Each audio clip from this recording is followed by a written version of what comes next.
자, 오늘 고린도후서 11장을 통해서 참 사도와 거짓 사도 여기에 대해서 살펴보면서 함께 은혜 받기를 원합니다. 자, 1번 문제 같이 읽어봅니다. 시작. 사도 바울이 고린도 교인들에게 용납하라는 것은 무엇 때문인가? 1절 말씀해 보면 너희는 나의 좀 어리석은 것을 용납하라. 청하건대 나를 용납하라. 너그럽게 좀 받아달라, 그런 뜻인데, 무엇 때문에 바울이 고린도 교인들에게 이렇게 용납하라고 말을 하고 있는가 하는 것입니다. 이것은 거짓 사도들이 고린도 교회에 들어가서 자기 자랑을 많이 늘어놓으면서 오히려 자기들을 높이고 자랑하려고 하다 보니까 상대적으로 사도 바울에 대해서 많이 깎아내리고 또 비난을 하게 됐던 것이죠. 이제 그런 자기 자랑과 또 바울에 대한 비난을 하는 말이 그 고린도 교회 성도들에게 이게 먹혀 들어갔다는 사실이에요. 좀 제대로 정신 차려진 사람이 있으면 이거는 아니다, 이런 사람이 있어야 될 텐데, 고린도 교인들이 그 말이 쉽게 받아들여지고 바울이 정말 나쁜 사람이구나, 이렇게 되어진 이게 문제인 거죠. 그래서 바울이 그 사람들, 거짓 사도들이 자기 자랑과 자기 자화자찬하는 이것에 대해서 쉽게 넘어가서 바울을 비난하는데 함께 동조한 이 사람들을 생각하면서 그 사람들이 그렇게 자랑한다면 나는 참 사도로서 자랑할 건 더 많다. 내가 부득불 내가 자랑 좀 한다고 해서 여러분들을 오해하지 말고 너그럽게 내 말을 좀 들어주면 좋겠다, 그런 뜻에서 용납하라, 용납하라, 이렇게 말하고 있는 것입니다. 우리가 앞에 보았듯이 고린도후서 10장 12절 거기에 보면 자화자찬하는 그런 내용이 있었잖아요. 우리는 자기를 칭찬하는 어떤 자와 더불어 감히 짝하며 비교할 수 없노라. 그러나 그들이 자기로서 자기를 헤아리고 자기로서 자기를 비교하니 지혜가 없도다. 이게 자화자찬하는, 자기를 칭찬하고 또 기준이 전부 자기예요. 비교할 수 없노라 하면서 그들이 자기로서 자기를 헤아리고, 그러니까 그 기준이 자기예요, 자기.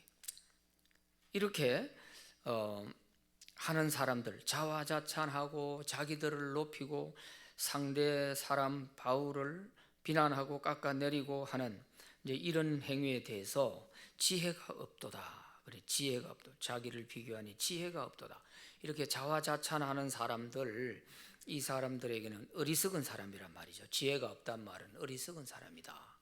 그래서 오늘 11장 1절에서도 용납하라, 용납하라 하면서 내가 부득불 이 어리석은 것을 용납하라.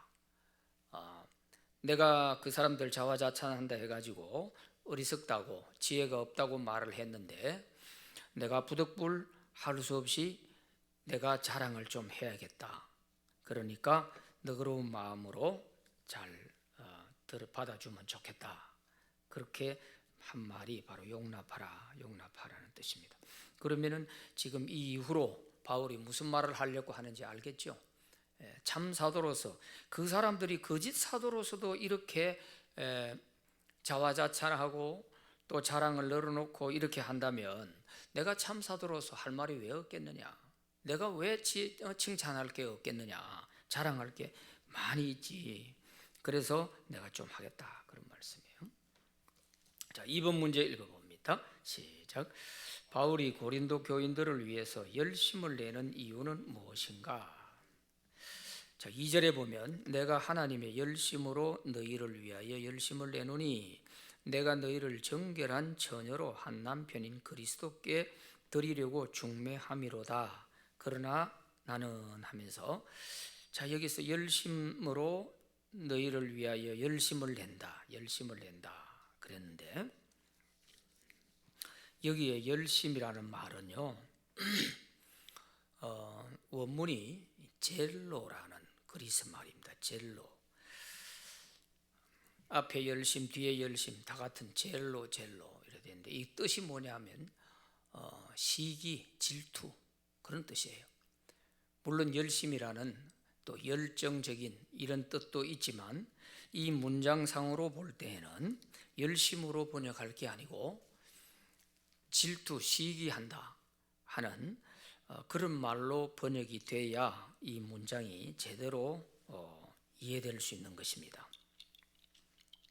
이게 어떤 말이냐 하면,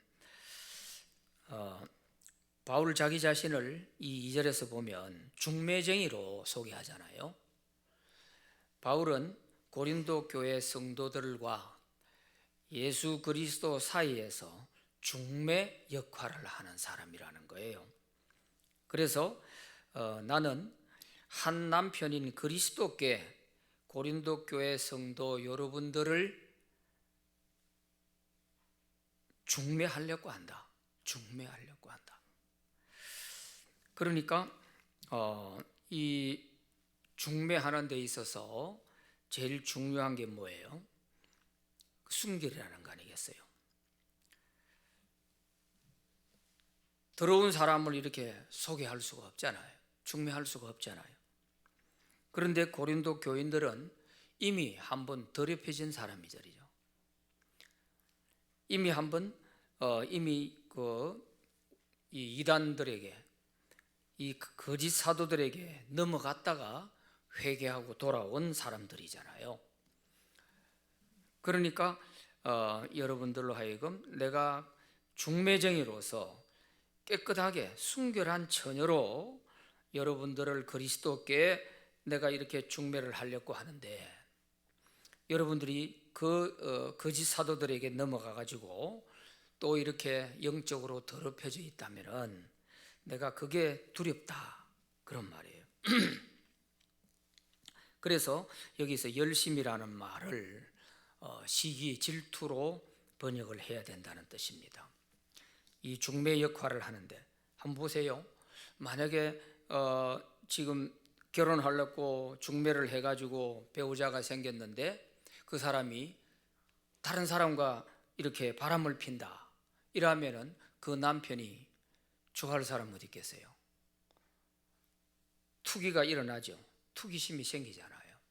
그것처럼 하나님께서도 고린도 교회 성도들에 대해서 얼마나 사랑하고 또 아끼고 있는데, 이들이 잘못된 이런 거짓 사도들에게 넘어가 가지고 진리 아닌 것에 빠져 있고 이렇게 됐을 때 하나님께서 그 마음이 어떻겠어요? 자기가 사랑하는 사람, 택해 놓은 사람, 구원해 놓은 사람이 다른 들로 빼앗기고 있는데 가만히 보고 있을 그런 하나님이 아니시잖아요. 그래서 하나님은 자기의 사랑하는 사람들, 더군다나 여기서는 한 남편과 아내 이런 관계로 비교해 놓은 것은 더더욱 그런 거죠. 그래서 하나님이 절대로 자기의 사랑하는 사람을 빼앗기지 않는다. 이거는 하나님의 그 사랑하는 자를 빼앗기지 않겠다고 하는 그런 것에서 오는 시기, 질투, 이런 것에 대한 표현이란 말이에요. 열심히. 그래서 여기서는 이 열심이라는 말을 시기, 질투로 이렇게 번역을 하는 거죠. 그래서 현대인의 성경에 보면 나는 하나님이 여러분을 시기하듯이 여러분을 시기하고 있습니다, 이렇게 번역을 하고 있어요. 하나님이 고린도 교회 성도 여러분들을 시기하듯이 나도 하나님의 그런 심정을 가지고 여러분들을 시기합니다, 그런 뜻입니다. 바울은 자기가 전도해서 세워진 성도들인데 잘못된 이단에 끌려가고 있는데 그거 보고 가만히 있으면 그건 뭐 사도가 아니죠. 어떤 일이 있더라도 가서 빼앗기지 않겠다고 하는 그런 열정이 있어야 되잖아요. 그런 시기심이 있어야 되는 거죠. 인간적인 우리의 그런 시기심이 아니고, 이거는 영적인 그 한 영혼이 잘못된 대로 빠져가는 그거를 보고 있을 수 없는 그런 시기심, 이런 것이 있어야 되죠. 그래서 출애굽기 34장에도 보면 하나님은 질투하시는 하나님이라고 그랬어요. 하나님을 질투하시는 하나님. 그럼 우리 인간적인 그런 질투, 그런 개념이 아니죠. 하나님은 자기의 사랑하는 백성들이 잘못된 길로 가는 것을 그대로 보고 있을 수 없다는 거예요. 빼앗기지 않겠다는 거예요. 그런 하나님의 마음을 그 질투하는 하나님이라는 이렇게 표현을 했듯이 여기서 열심이라는 말이 바로 그런 의미가 되는 것입니다. 제가 신학교를 다니고 있을 때, 신대원 이제 다니고 있을 때 전도사로 섬기고 있는 교회에서 집사님 한 가정이 이상한 데로 간 거예요. 그래서 아무리 가서 얘기를 하고 해도 잘 안 돼요. 그래서 그 사람이 가는 교회가 어딘지 하고 알아보니까 주례역에 있는 어떤 교회더라고요. 그래서 거기에 모이는 집회 시간대에 제가 전도사 때 갔어요. 가가지고 보니까 뭐 개척교회처럼 조그마한 상가 건물에다가 하고 있는데 왜 그런데 어떻게 끌려갔는지 이해가 잘 안 돼요. 그런데 거기 가가지고 이제 듣고 있어요.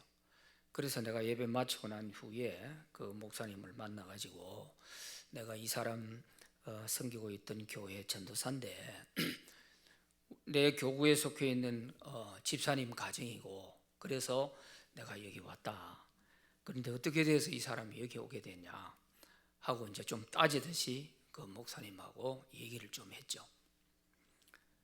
그래서 나중에는 왜 남의 교인을 빼앗아 가려 하냐 이제 이런 말이 좀 오고 가고 했어요. 그러다 보니까 나중에 이 목사님이 내가 이제 전도사고 아직 이제 그 학생이다 하는 것을 알고서 서울 장신대에다가 교무처에다가 고발을 하듯이 의뢰를 했더라고. 그래서 내가 교무처에 불려가가지고 얘기를 들어보니까 그 얘기를 해요. 그래서 내가 그 교무처장한테 얘기를 했죠. 내가 섬기는 교회 교인인데 교인을 뺏어가는데 그래 가만 보고 있으면 되냐. 그래서 내가 교무처장하고 또 좀 얘기를 했죠. 아니 목자가 그러면 자기 양을 빼앗기고 있는데 가만히 있으면 어떻게 되냐. 이래서 나중에 그래 이제 그 사람이 얘기를 해가지고 뭐 정학을 시키든지 졸업을 시키지 마라 하는 이런 식으로 항의를 했던가 봐요. 그래 내가 사정을 자초지종을 다 얘기를 하니까 학교에서는 아무 처벌을 안 했죠. 자기 양을 빼앗기는데 가만히 있으면 되겠어요 그게? 그럼 뭐하러 있어요? 있을 필요가 없지. 교인 한 사람이 와도 가도 뭐 신경 안 쓰고 그렇게 있는 그런 목자 이 사람만 아니에요. 그래서 바울의 심정을 제가 이해가 되는 거예요. 왜 이렇게 시기한다 이런 말을 써가면서 용납해라 이러면서까지 이렇게 하려고 하는지. 이 당시 고린도 교회 성도들이 전부 다가 이렇게 된 게 아니거든요. 일부의 사람들이 이 거짓 사도들에게 빠져가지고 교회에 무리를 일으킨 것입니다. 우리가 고린도 전후서를 지금까지 공부해 왔습니다만 한번 잘 정리를 좀 해보시면 이게 더 이해가 잘 됩니다. 우리가 고린도 전서를 공부할 때 고린도 전서 앞에 고린도 전전서가 있었다고 제가 말씀드렸죠. 이해가 되죠? 고린도 전전서를 보내게 된 이유는 고린도 교회 성도들 가운데 자식이 아버지의 첩을 강간하고 하는 이런 짓이 있었다고 했잖아요. 도저히 불신자들한테서도 일어나지 않는 이런 일들이 고린도 교회 안에 일어났단 말이에요. 그런데도 불구하고 이런 것을 보고도 자기 당파에 속한 사람이면 감사하도는 거예요. 그래서 바울이 고린도 전전서를 통해서 그런 사람은 당장 잘라내야 된다 이렇게 강하게 얘기를 했죠. 그게 바로 고린도 전전서를 보내게 된 동기죠. 그리하고 그 다음에 고린도 전서를 이제 고린도 교회 행편을 쫙 듣고 나서 이제 편지로 써서 고린도 전서가 거기 뭐 한 10가지 문제를 상세하게 쫙 다 설명했잖아요. 당파 문제에 대해서, 뭐 결혼 문제에 대해서, 이혼 문제에 대해서, 뭐 별의별 문제들이 그 다 있었잖아요. 그래서 그런 문제를 쭉 이렇게 이제 조치를 해서 했더니 이 고린도전서를 받았던 고린도 교회 성도들 가운데 반발이 많이 일어났어요. 왜냐하면 자기들에 대한 문제니까 여기에 대해서 반발이 많이 일어나 가지고 그렇게 바울을 욕한다 하는 얘기를 듣고 바울이 성급하게 막 달려갔죠. 이걸 가슴 아픈 방문이라고 그래요. 달려가 가지고 그 사람들하고 한판 대판 싸운 것 같아요. 마음 아프게 돌아온 거예요. 마음 아프게 돌아와 가지고 가만히 생각하니까 막 너무 마음이 아픈 거죠. 그래서 다시 편지를 하나 써요. 그게 눈물의 편지입니다. 고린도 후서를 보내기 전에 또 눈물의 편지가 하나 있었다 했잖아요. 그러니까 어떻게 보면 고린도 전후서 우리는 두 권만 있지만 성경에 없는 고린도 전전서와 고린도 후서와 전서 사이에 또 눈물의 편지가 하나 더 있었단 말이에요. 그 4개가 되는 거예요. 4개가. 그래서 눈물의 편지를 보냈더니 이 디도가 눈물의 편지를 가져가서 고린도 교인들에게 이제 다 읽어주고 이렇게 했을 때 그 좀 문제가 됐던 사람들이 또 거의 다 회개하고 돌아온 거예요. 회개하고 돌아왔다 하는 얘기를 듣고서 비로소 고린도 후서를 이제 써서 보내는 겁니다. 마게도냐에서 고린도 후서를 써서 이제는 그동안에 쌓였던 오해 관계 이런 거를 좀 풀고, 그리고 예루살렘에 있는 어려운 성도들을 좀 모금 운동해서 도와주자 하는 이런 목적으로 고린도 후서를 기록하게 된 것이죠. 자, 이렇게 볼 때 이제는 지나간 이 사람들이 한번 이단에 빠졌다가 다시 돌아온 사람들이기 때문에, 그래서 한 남편인 그리스도께 드리려고 내가 중매하는데 무엇보다도 순결해야 되는데 여러분들이 자꾸 휘청거리고 바람피는 사람처럼 이렇게 이단들에게 넘어갔다가 왔다 갔다 이래 하면 되겠냐, 그 말입니다. 그래서 여기 내가 열심으로 하지만 이것은 하나님이 여러분들을 사랑해서 질투하듯이 나도 그런 하나님의 심정으로 여러분들에게 이렇게 말을 하고 있다 하는 그런 뜻입니다. 자, 3번 문제 읽어봅니다. 시작. 사도 바울은 거짓 사도들의 행태를 무엇에 비유하였는가? 이제 2절에 이어서 3절에 보면, 그러나 나는 뱀이 그 관계로 하와를 미혹한 것 같이 너희 마음이 그리스도를 향하는 진실함과 깨끗함에서 떠나 부패할까 두려워하노라. 여기 두려워하노라 하는 말이 이 사람들이 자꾸 이단에 휘청휘청 끌려다니면서 이렇게 하는 것이 꼭 바람 피는 사람처럼 이렇게 되면 되겠냐? 순수한 처녀로서 한 남편인 그리스도에게 이렇게 중매가 되어야 되지 않겠느냐? 이게 안 될까 싶어서 내가 두렵다. 그러면서 어디다가 이렇게 거짓 사도들에게 자꾸 넘어가고 하는 이런 행태를 어디에 비유했어요? 뱀과 하와, 이 관계에서 비유를 하고 있어요. 뱀이 와가지고 하와를 미혹해가지고 선악과를 따먹게 하잖아요. 이건 속이는 거죠. 여기 미혹한다 하는 말은 속인다는 뜻이에요. 사기치는 거예요. 그래서 뱀이 하와에게 와가지고 저 선악과 따먹으라, 하나님은 저거 먹으면 반드시 죽는다고 했는데 뱀은 저거 먹으면 하나님처럼 된다 했단 말이에요. 완전히 속은 거죠. 그래서 인류의 비극이 온 것 아니겠습니까? 그것처럼 이 거짓 사도들은 고린도 교회 성도들에 대해서 복음에 바로 써 있는 성도들을 미혹해가지고, 그래서 마치 뱀이 하와를 이렇게 타락하게 만드는 것처럼 이렇게 만들고 있다 하는 것이죠. 그래서 이 거짓 사도들이 하는 행태를 뱀이 하와를 미혹하는 거기다가 비유를 하고 있는 것입니다. 사탄의 짓이다 이 말입니다. 이 거짓 사도들이 하는 짓은 이건 완전히 사탄의 짓이다 이 말이에요. 점잖게 표현하려고 뱀이 하와를 미혹한 데다가 비유를 하고 있지만 직설적으로 얘기하면 그것들은 다 사탄이야 그 말이죠. 자, 4번 시작. 고린도 교인들이 쉽게 받아들인 다른 예수, 다른 영, 다른 복음은 무엇인가? 4절 말씀에 만일 누가 가서 우리가 전파하지 아니한 다른 예수를 전파하거나 혹은 너희가 받지 아니한 다른 영을 받게 하거나 혹은 너희가 받지 아니한 다른 복음을 받게 할 때에는 너희가 잘 용납하는구나. 이 사람들이 와서 말도 안 되는 이런 얘기를 하는데도 어떻게 여러분들은 그렇게 쉽게 거기에 넘어갔느냐 탄식하고 있는 거죠.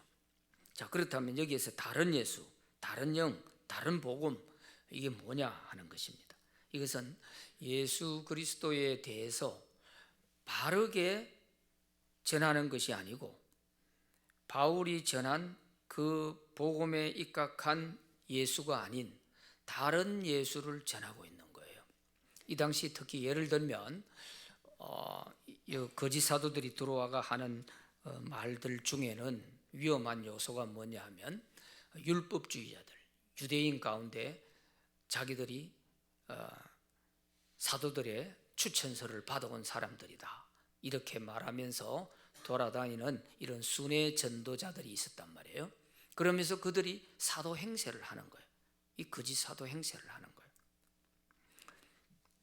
그러면서 그 사람들이 전하는 율법주의자들이 전하는 예수는 어떤 예수냐? 예수는 믿기는 믿되 예수만 믿어가는 안 되고 율법도 지켜야 되고 할례도 받아야 구원받는다. 이렇게 가르치는 거예요. 이 다른 예수죠. 다른 예수. 그리고 또 하나 더 위험한 요소가 있는 게 뭐냐면 영지주의 사상들이 그 당시에 파고들고 있었기 때문에 이 영지주의는 철학에서 나온 원리에다가 기독교의 옷을 입혀놓은 거예요. 그래서 이 영지주의에 대해서 바로 알 수 있도록 해놓은 게 요한복음입니다. 요한복음. 그리고 뒤에 가서 요한 1, 2, 3, 4 이 내용들이 다 이 성경 기록하는 가운데 성경이 요한계시록 다음에는 제일 뒤에 기록이 됐거든요. 서기 90년경에 기록이 됐단 말이에요. 그러니까 그때는 벌써 기독교가 한참 세월이 많이 지났을 때고 그러다 보니까 이단들도 많이 왕성해져 있을 때란 말이에요. 그때 제일 왕성했던 이단이 이 영지주의라는 겁니다. 영지주의는 뭐냐면 영적인 세계는 선하고 물질 세계는 다 악하다. 그래서 우리가 예수를 믿되 우리가 구원받는 것은 우리 영혼이 구원받는 것이지 우리 이 썩을 육신이 구원받는 거 아니다. 그래서 우리 예수 믿고 영혼만 구원받으면 되기 때문에 이 육체로는 무슨 일을 하고 살아도 상관없다. 무슨 죄를 지어도 괜찮다. 이렇게 주장을 하거든요. 그리고 예수님에 대해서는 하나님이 인간의 몸을 입고 왔다. 이거를 인정할 수가 없는 거예요. 왜? 영적인 세계는 선한 것이고 거룩한 것인데 물질 세계는 악하다고 보기 때문에 하나님이 물질 세계에 육신을 입고 온다? 이건 말도 아니다는 거죠. 영지주의는 그거를 받아들이지 않는 겁니다. 그러니까 예수님을 영으로만 받아들이는 거예요. 육신으로 오신 이런 것을 전혀 받아들이질 않아요. 그러다 보니까 다른 예수를 전하고 있는 거죠. 우리가 믿는 예수님은 성육신 하신 예수님이잖아요. 하나님이 인간의 몸을 입고 오셔서 우리를 죄에서 구원하기 위해 십자가에 고난받으시고 돌아가심으로써 우리가 죄에서 구원받을 수 있다 하는 이것이 우리가 믿는 바른 예수인데, 그런데 육신으로 오신 예수를 못 믿겠다고 하니까 이건 다른 예수를 전하고 있는 거란 말이에요. 그래서 다른 예수라는 말이 있고 또 다른 영이라는 건 뭐예요? 예수를 믿음으로 말미암아 우리가 받을 수 있는 성령을 말하는 거 아니에요? 예수의 영을 말하는 거 아니에요? 그러니까 이것도 다른 영이 되는 것이고, 또 다른 복음도 똑같은 말이죠. 율법주의자들이 특히 예수만 믿어가지고는 안 된다. 율법도 지켜야 된다. 이렇게 말하는 이런 것들이 다 다른 복음이죠. 이 거짓 사도들이 들어와 가지고 저질러 놓은 게 다 이거 아니에요. 이거 바울이 예수님을 바르게 가르쳐 놓았는데 와가지고 그거를 다 뒤집어 버리고 이게 잘못됐다, 우리가 하는 얘기가 더 바른 것이다, 바울은 사도들의 추천서 한 장도 없는 사람 아니냐, 이렇게 바울을 비난하고 깎아내리면서 자기들이 전하는 것이 더 바르다고 이렇게 한 것이거든요. 그래서 이렇게 다른 복음을 전하고 다른 영, 다른 예수를 전하는 이런 사람들의 얘기를 어찌 그리 쉽게 그래 받아들이냐. 바울이 볼 때는 너희가 잘 용납하는구나, 잘 용납하는구나, 이렇게 말하고 있어요. 그러니까 이 신앙의 뿌리가 안 내려져서 그런지 바울에게 1년 6개월 동안 그곳에서 그렇게 교육을 받았는데 어찌 돼서 이렇게 쉽게 무너지는지 참 그게 조금 이해가 잘 안 되는 부분이 있어요. 그런 뒤에 부분을 보면 이 사람들이 어떤 약한 부분을 건드려 가지고 이렇게 쉽게 넘어가게 했구나 하는 것을 조금 느낄 수가 있어요. 자, 5번 문제 시작. 사도 바울은 자신의 장단점은 무엇이라고 하였는가? 5절 6절 말씀에 보면 나는 지극히 크다는 사도들보다 부족한 것이 조금도 없는 줄로 생각하노라. 여기서 지극히 크다는 사도들, 이거 누구를 말하겠어요? 예? 지극히 크다는 사도들보다 나는 조금도 부족하지 않다. 여기 지극히 크다고 하는 사도들, 이 사람이 누구예요? 이 사람이 바로 거짓 사도들을 말하는 거예요.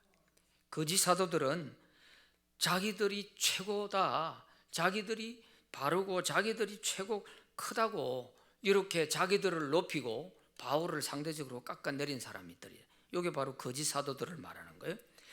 그래서 그 사람들에 비하면 내가 조금도 부족할 게 없다, 바울이 그렇게 말하면서 자기가 또 조금 약점도 있죠. 6절에 보면 내가 비록 말에는 부족하나 지식에는 그렇지 아니하다. 말에는 좀 부족하다, 이 말은 이 거짓 사도들이 언변이 워낙 좋았던 것 같아요. 그러니까 이 사람들한테 걸리면 그냥 넘어가는 거예요. 너무 언변이 좋은 거예요. 그러니까 바울이 자기 스스로가 생각할 때 내가 그 거짓 사도들에 비하면 말재가는 좀 부족할지 모른다, 그러나 지식에 있어서는 내가 전혀 그 사람들에게 부족하지 않다. 사도 바울이 그랬잖아요. 사도 바울이 율법 학자였는데요. 그러니까 지식적으로 이런 것에 있어서는 부족할 게 없죠. 그리고 특히 여기에 지식이라는 이 단어, 이 지식은 세상적인 지식을 말하는 게 아닙니다. 영적인 하나님에 대한 지식을 말해요. 하나님에 대한 지식에 대해서는 내가 어느 누구 앞에서라도 부족하지 않다, 그 말이죠. 그러나 거짓 사도들은 언변은 좋은데 그 내용은 전부 다른 예수를 전하고 있고 다른 복음을 전하고 있는 거예요. 이게 참 안타까운 것이죠. 그래서 바울은 자기의 단점도 인정하지만 그러나 하나님에 대한 지식에 대해서만큼은 내가 전혀 부족하지 않다.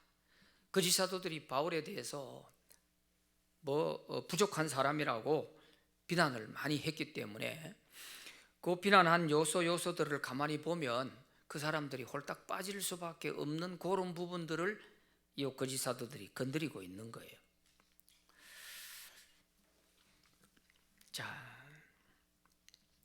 6번 문제 읽어봅니다. 6번 시작.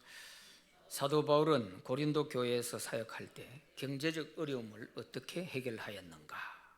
이게 이제 7절부터 시작해서 그 뒤에 12절까지의 전체 내용을 다 한 덩어리로 보아야 됩니다. 핵심은 9절인데 바울이 고린도 교회에서 사역을 하고 있을 때에 1년 6개월 동안 자기가 천막 만드는 일을 해가면서 브리스길라 아굴라 부부하고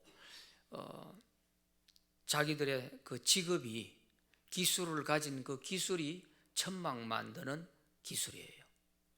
유대인들은 13살이 지나면 자기가 앞으로 먹고 살아갈 기술을 반드시 한 가지씩을 가지고 있어야 돼요. 유대인 교육이 그래요. 그래서 바울은 어떤 기술이냐? 천막 만드는 기술이었어요. 그래서 천막 만드는 일을 자기가 손수 해가면서 그걸 가지고 장사를 해가면서 돈을 벌어 가지고 또 전도하고 이런 자비량 전도를 했단 말이에요. 그러다가 로마에서 쫓겨나온 로마 글라우디오 황제 때에 유대인들을 로마에서 전부 다 쫓아냈어요. 그래서 로마에서 쫓겨와 가지고 고린도에 와 있는 브리스길라 아굴라 부부를 바울이 만난 거예요. 만나서 보니까 같은 업종을 가지고 있어요. 천막 만드는 일을 같이 하게 되는 거죠. 그리고 마음이 잘 통하게 되고, 그러다가 바울이 복음을 전해주니까 브리스길라 아굴라 부부가 완전히 그 복음을 듣고 새로 거듭나게 됐죠. 유대인으로서 바울을 만나가지고, 그래서 평생 이제 이 부부가 바울을 따라다니면서 선교에 뒷바라지를 해줘요. 뒷바라지를. 자, 이렇게 했는데 그 고린도에서 사역하고 있을 때 굉장히 비용이 부족해가지고, 물질이 부족해가지고 어려움을 겪었죠. 자, 9절 읽어봅니다. 9절 시작. 또 내가 너희와 함께 있을 때에 비용이 부족하였으되 아무에게도 누를 끼치지 아니하였음은 마게도냐에서 온 형제들이 나의 부족한 것을 보충하였음이라. 내가 모든 일에 너희에게 폐를 끼치지 않기 위하여 스스로 조심하였고 또 조심하리라. 바울의 전도에 있어서는 특징이 자비량 전도입니다. 어디 가더라도 폐를 끼치지 않고 복음을 순수하게 전하려고 하는 이런 자비량 전도. 또 하나는 바울의 전도의 특징이 뭐냐면 어디를 가든지 1순위가 유대인들의 회당에 들어가서 복음을 전하는 거예요. 이거는 공식이에요. 바울 전도에 대한 공식. 그래서 이런 룰을 따라서 이렇게 했는데, 이 고린도에 와가지고 복음 전할 때에 비용이 부족했다. 돈이 있어야 전도할 거 아니에요. 그런데 돈벌이 하려고 천막만 만들고 있으면 또 전도를 못 하잖아요. 그러니까 일을 해가면서 전도해야 되고 이런 상황이 되니까 여러 가지로 부족했겠죠. 브리스길라 아굴라 부부가 뒷바라지를 좀 해줘도 전도를 다 뒷받침하는 데는 부족했던 것 같아요.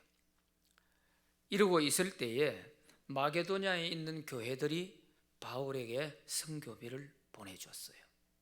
마게도냐 교회가 어디냐 하면 그리스 북부에 있는 빌립보 교회, 데살로니가 교회, 베레아 교회, 이런 교회들이 마게도냐 지역에 있는 교회들입니다. 그래서 오늘 여기 9절에 보면 마게도냐에서 온 형제들이 나의 부족한 것을 보충해 주었다 그랬잖아요. 비용이 부족해가지고 선교하는데 어려움을 겪고 있을 때 마게도냐에서 온 형제들, 여기에 형제들은 누구냐 하면 바울과 함께 2차 전도 여행 때 같이 갔던 실라, 그리고 디모데, 이 두 사람이 그 남겨놓고 왔었거든요. 그런데 그게 마게도냐에 있다가 거기에서 바울 선교비를 지원해 준 것을 가지고 내려와서 바울에게 전달해 줘 가지고, 그래서 바울에게 부족한 부분이 보충할 수 있었다는 거예요. 더 전도에 전념할 수 있었다는 거죠. 사실은 선교사들에게 있어서는 선교비가 끊어지면 전도가 끊어지는 거예요. 거기서 뭐 다른 뭘 어떻게 할 수가 없어요. 선교사들은 그냥 나눠주는 사람들이지 거기서 뭘 얻고자 하는 게 아무것도 없어요. 그래서 선교비가 많이 필요하게 되고, 선교비를 지원 안 해주게 되면 전도가 멈출 수밖에 없는 이런 상황이죠. 모든 그 지역 사람들은 선교사만 바라보고 있는 그런 상황이 된단 말이에요. 그래서 마게도냐 교회가 바울 선교에 많은 힘을 주었고 또 부족한 선교비를 보충할 수 있도록 이렇게 해 주었다. 이렇게 비용이 부족해가 어려움을 겪으면서도 바울은 자기 원칙대로 이 고린도 교회 성도들에게 폐를 끼치지 않으려고 한 거예요. 폐를. 거기에서 헌금을 요구하거나 선교비를 요구하거나 이런 것을 안 했다는 거예요. 왜냐하면 복음이 전해지는데 혹시 오해를 빚을까 싶어서 안 한 거예요. 왜냐하면 처음 가서 복음 전하는데 복음 전해놔놓고 금방 그 사람들에게 헌금해라 해가지고 헌금을 받아내고 이렇게 하게 되면 그 사람들이 받아들일 때 이 사람이 와가지고 뭐 예수 믿으라 하고 전하더니만은 결국 다 돈 내놔라고 하는 소리구나, 이렇게 오해를 받을 수 있죠. 그러다면 복음이 순수하게 전해지는 게 아니고 복음이 가로막히게 되는 거죠. 그래서 바울은 그들에게 이런 어려움을 겪으면서도 고린도 교인들에게는 폐를 끼치지 않으려고 했다 하는 것입니다. 조심하고 또 조심하리라. 이 부분에 대해서는 바울이 굉장히 주의를 많이 했던 것이죠. 바울은 이렇게 해서 고린도 교회를 세우고 고린도 교회를 만들어 놓았는데 이 거짓 사도들은 그 뒤에 들어와 가지고 완전히 고린도 교인들에 대해서 큰 소리 치면서 우리는 당당하게 여러분들에게 가르치고 하면 우리가 받을 권리가 있다, 이렇게 주장하면서 그래서 헌금을 받아가고 자기들의 필요한 모든 경비들을 다 요구하고 이렇게 하는 거예요. 그러니까 바울이 볼 때는 기가 막힌 거죠. 내가 정말 조심하고 조심하면서 이 복음이 바로 전해지기 위해 이렇게 해서 세워진 이 고린도 교회가 이 거짓 사도들이 와가 이렇게 하는 소리에 어떻게 쉽게 그렇게 넘어가 가지고 이렇게 되나, 이런 생각을 하니까 바울이 정말 가슴이 이제 열불이 나는 거죠.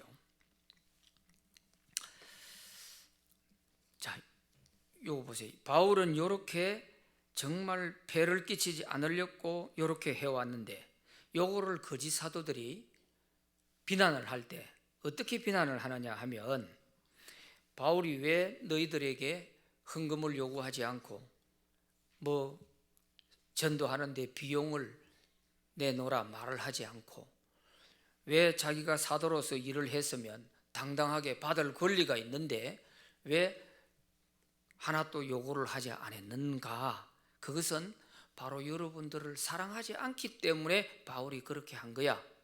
또 사도의 자격이 없으니까 그렇게 못한 거야. 이런 식으로 비난을 한 거예요. 그게 거기에 나와 있잖아요. 자, 7절 8절 한번 봅니다. 내가 너희를 높이려고 나를 낮추어 하나님의 복음을 값없이 너희에게 전함으로 죄를 지었느냐? 내가 여러분에게 폐 안 끼치고 복음 전하려고 한 게 이게 내가 죄냐? 내가 뭐가 잘못됐냐? 그 말이에요. 8절에 내가 너희를 섬기기 위하여 다른 여러 교회에서 비용을 받은 것은 탈취한 것이라.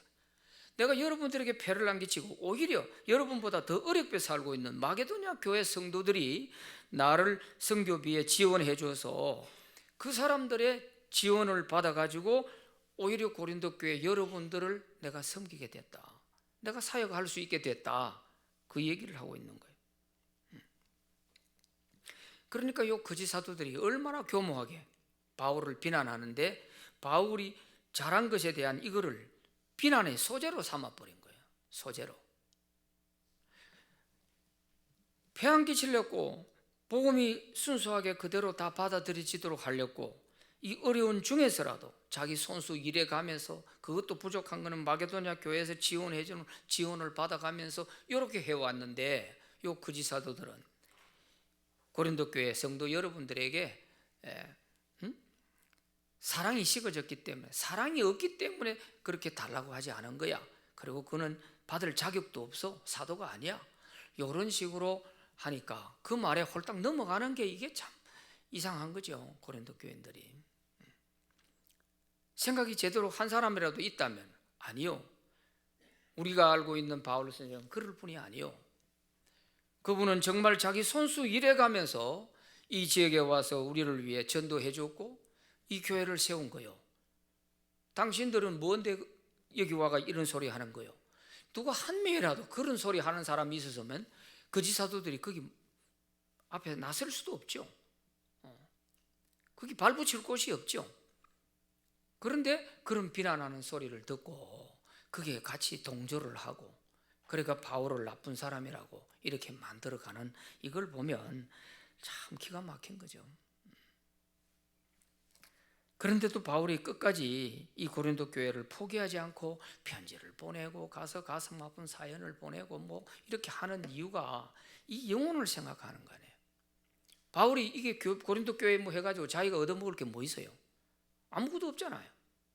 그런데 이 영혼들만큼은 잘못되면 안 되기 때문에 지금 바울이 이렇게 편지도 쓰고 찾아가서 가슴 아픈 일도 당하고 눈물의 편지도 보내고 자, 이렇게 하는 거 보면 저 같아서도 아이고 막 여기서 손절하자, 끝내자. 내가 그 가서 내가 뭐 덕 볼 일이 있다고 그 정도 해줬으면 지 알아서 해야지. 나도 여기서 손 끊겠다. 뭐 이러고 싶은 거예요 지금.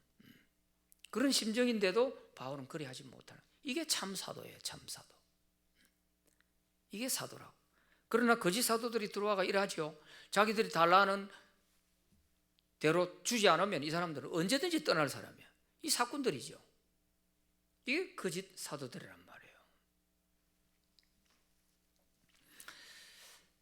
그러니까 이거를 좀 고린도 교인들이 제대로 깨달았다면 참 이제 이거 아마 그 회개하고 다시 돌아왔으니까 이 고린도 후서를 받았을 때 아마 이 내용들을 읽을 때에는 막 고린도 교인들 마음속에 여러 가지 생각이 많이 들었을 거예요. 야, 우리가 정말 바울 선생이 여기 와가 이런 어려움을 겪으면서 우리한테 폐 안 끼치려고 이렇게 했는데, 그런데 이렇게 세우는 교회 와가지고 알메이는 요 거짓 사도들이 들어가 다 빼먹네. 참 우리가 바울 사도에 있을 적에 우리가 바울 사도에게 잘못해드린 것이 참 후회된다. 아마 이런 회개가 일어났을 거예요. 그러니까 이 고린도 후서를 보내고 바울이 갔을 때에는 이제 화해가 될 수가 있었죠. 그러니까 교인들이 이 신앙에 바로 서지 못하면 거짓과 참을 분별을 못하는 거예요. 분별을. 실컷 고생하고 했던 바울은 완전히 찬밥 신세가 되고 택도 아닌 사람들이 들어와가지고 완전히 알매를 다 빼먹는 이런 식이 되어버리는 거예요. 참 어이가 없죠. 자, 그런 점에서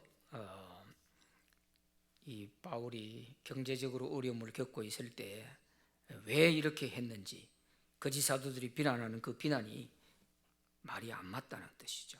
자, 10절 거기 뒤에도 보면 그리스도의 진리가 내 속에 있으니 아가야 지방에서 나의 이 자랑이 막히지 아니하리라.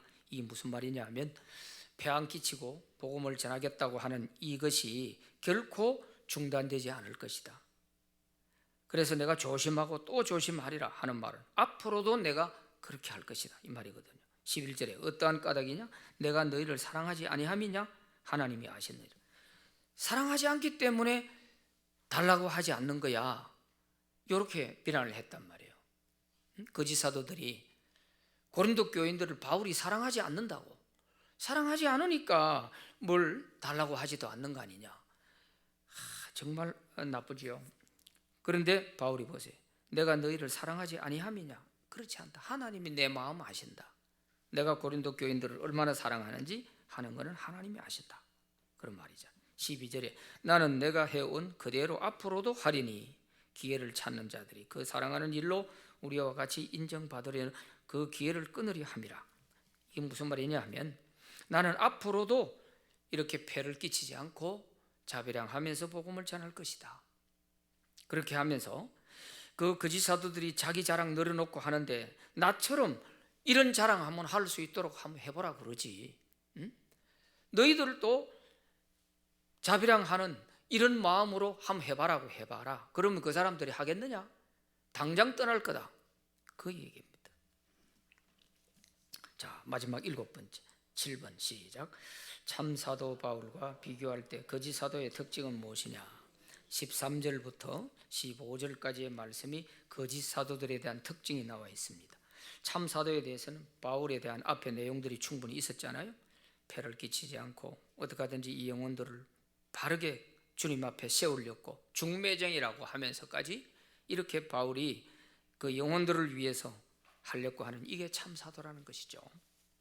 그런 반면에 거짓 사도들은 어떤 것이냐? 13절에 그런 사람들은 거짓 사도요 속이는 일꾼이니 자기를 그리스도의 사도로 가장하는 자들이다.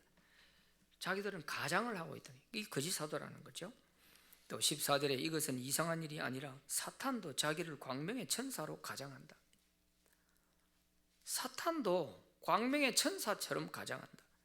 15절에 그러므로 사탄의 일꾼들도 자기를 의의 일꾼으로 가장하는 것이 또한 대단한 일이 아니니라. 그들의 마지막은 그 행위대로 되리라.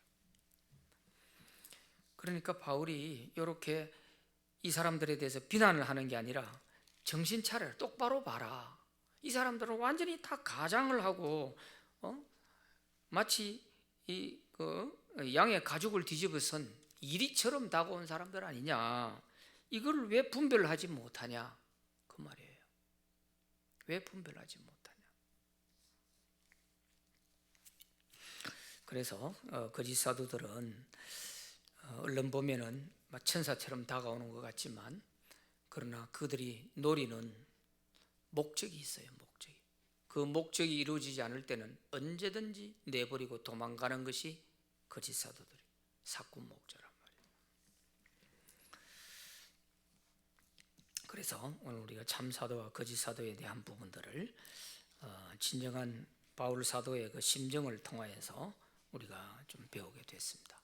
우리 마음에도 꼭 이 순수한 진리의 복음, 다른 예수, 다른 영, 다른 복음 이것은 우리의 근처에도 오지 못하도록 어디에도 발붙일 곳이 없도록 이것에 대해서 우리 믿음을 단단히 다져나갈 수 있게 되기를 바랍니다.